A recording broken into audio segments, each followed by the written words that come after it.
It was a Tuesday morning in Paris.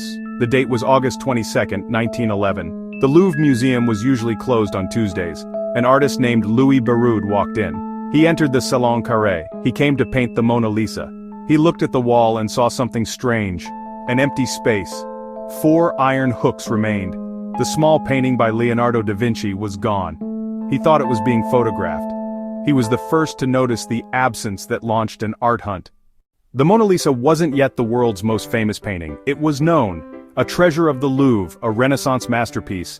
It did not have today's global fame. It was one among many great works in a vast museum. Visitors would walk by, some stopped and looked. It didn't draw huge crowds then. The theft would change everything. The empty space became more famous for a time. It marked the start of a mystery that gripped the world. This was not a simple crime. It shook the art world to its core. The loss was an embarrassment for the Louvre and for France. How could someone walk out with such a cherished painting? The question started immediately. Was it a prank? Paris in 1911 was a vibrant city. It was the heart of the art world. New ideas. The Louvre was the crown jewel, but the security at the Louvre was not what you would imagine today. Surprisingly simple, almost casual. Paintings hung on simple hooks and wires. No alarms, no motion sensors, no high-tech cameras. The museum relied on a sense of honor. The investigation into the theft of the Mona Lisa quickly became the biggest news story in the world. The French government was deeply embarrassed. One of the first people they questioned was the poet and art critic Guillaume Apollinaire. He had once called for the Louvre to be burned down, though he was likely not serious. That painter was Pablo Picasso. Newspapers ran stories every day, with wild theories about who could have stolen the painting. Some said it was a brilliant French master thief. The painting's fame grew with every passing day it was missing. 2 years passed. Then in the winter of 1913, a letter arrived at the office of an art dealer in Florence, Italy. The dealer's name was Alfredo Geri. The letter was from a man in Paris who signed his name as Leonardo. He claimed to have the stolen Mona Lisa. He wanted to return the painting to Italy, its rightful home. Alfredo Geri was skeptical. He decided to respond. Leonardo's real name was Vincenzo Peruggia. On December 10, 1913, Vincenzo Peruggia arrived. Peruggia opened a large trunk. Hidden beneath a false bottom was the Mona Lisa. Geri and Poggi carefully examined the painting. Poplar wood panel, the official Louvre stamp on the back. There was no doubt. It was the real Mona Lisa, safe and undamaged. As soon as he left, Geri called the police. The long hunt for the Mona Lisa was finally over. Vincenzo Peruggia was not a master criminal or an international art thief. He was a simple man, an Italian immigrant who worked in Paris as a handyman and painter.